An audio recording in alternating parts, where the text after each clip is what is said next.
Sitting in the basement apartment I rented with you.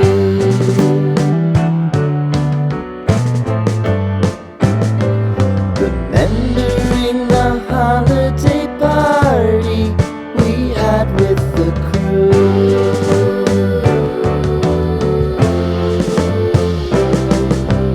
Romeo was roaming the garden. Krishna good morning તો નહીં પણ good noon નહીં good afternoon. હા good noon 12 વાગ્યા છે. 12:05 જેવું થયું છે. અમારા અંશભાઈ હજુ ઉઠા જ છે જસ્ટ. તો બસ એના માટે હવે નાસ્તો બનાવવો જોશે ને અંશભાઈને. જો અંશનો નાઇટ ડ્રેસ કંઈક અલગ લુકમાં છે. કેટલો મોટો થાય છે. લીધો તો પણ પહેરી વહેલો લીધો, હજી પહેરવાનો નહોતો. બરાબર લુંગી બની ગઈ લુંગી. બસ અત્યારમાં એ મૂકી દે, ભાખરી બને છે એ ખાવાની છે. તો અત્યારમાં તો ભાઈ આપણે કામ બામ બધું થઈ ગયું છે. હવે આજે સન્ડે હતો ને તો મેન સમીરે થોડોક નવો નાસ્તો કર્યો હતો. સમીરના કામ છે એટલે જલ્દી ઘરે આવી ગયા છે.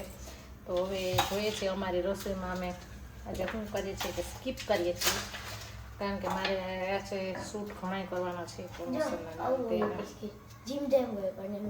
નવું અલગ એવું છે ને. તો બસ આજે થોડું બધું એવું છે. અંશભાઈને થોડાક હોમવર્ક કરાવવાના છે. तो देखते हैं अभी आगे आगे होता है क्या, कुछ पता नहीं है. आप बने रहना, चैनल को सब्सक्राइब नहीं किया तो कर देना. चलो मिलते हैं अभी बाद में. एक मस्त बने घर में. हूँ बने मम्मा? Your favourite pizza. Pizza pizza homemade pizza. મને પપ્પા અને પપ્પાએ શું કરે? થીન ક્રશ કરું છું. થીન ક્રશ પિઝા બનાવું છું. થીન ક્રશ બનાવું છું. બીન્સ પતલા પતલા. ચીઝ કાઢવાનું ભૂલાઈ ગયું હતું. બહુ કરો. ઓવન ના હોય તો કેવી રીતે પિઝા બનાવાય? ઓવન ના હોય તો હવે કઢાઈ લઈ અને એમાં મૂકીને એનું ઢક્કન બંધ કરી દેવાનું એટલે પિઝા પિઝા બની જાય. હા, થીન ક્રશ પિઝા બહુ મજા તો આમાં શું શું નાખ્યું મમ્મા?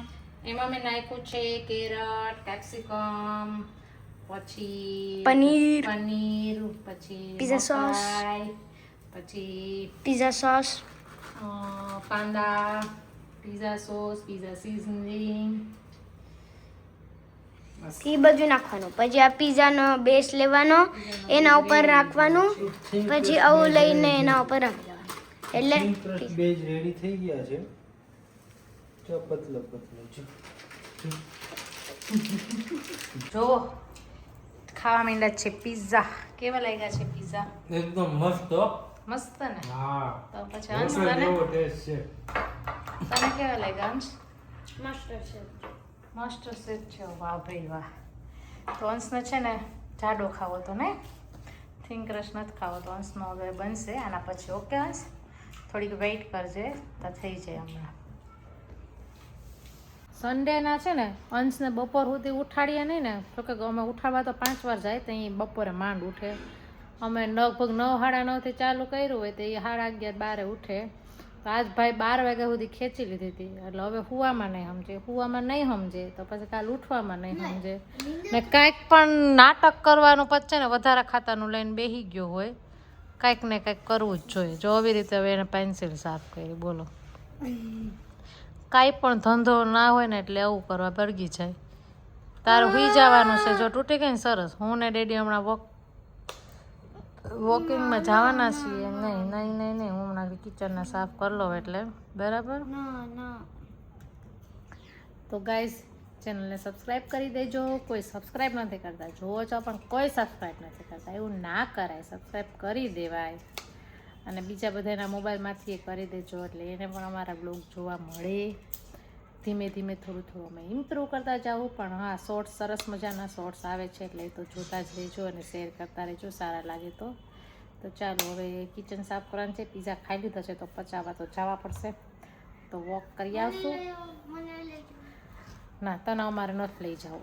તો હવે કિચનને પ્લેટફોર્મને સાફ કરી લઈ. અંશભાઈને જરાક બેડમાં ધકેલી દઈ, પછી કામ કરી લઈને પછી જાય.